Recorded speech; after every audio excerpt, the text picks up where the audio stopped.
G'day trendsetters. So this is just a little story about me and mint and possibly the origins of why I garden.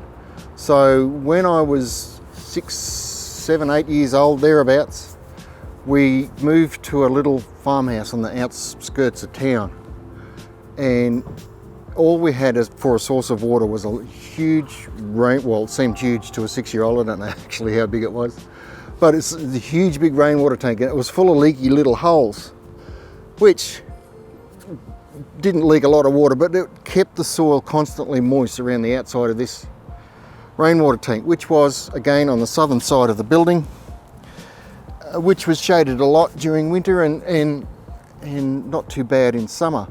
But growing all up and down the side of this house was mint, just your regular garden variety mint.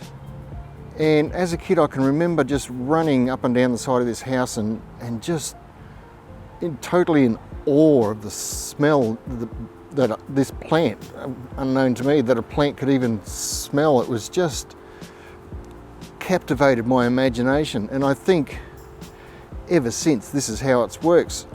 As I grew, I went from mint, I graduated onto Australian native, lemon-scented Australian native plants, and then as I got a bit older I found out that roses smelt, and just the whole thing without the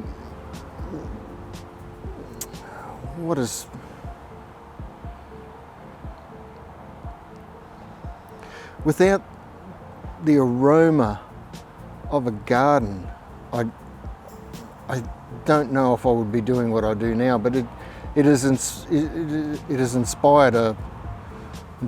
is that right?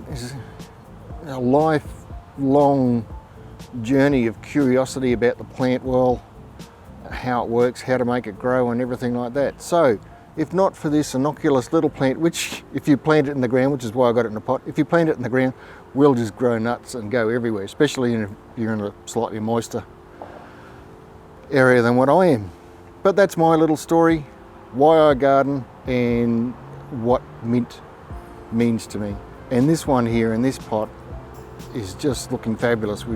I've hardly watered it, but I have been giving it continuous feeds of liquid fertilizer, the power feed liquid fertilizer, and it's just looking magnificent. And I'll give you a smell.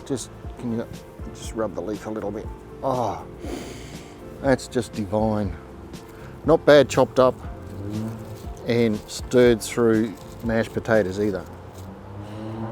Anyway, that's my story. See you next time.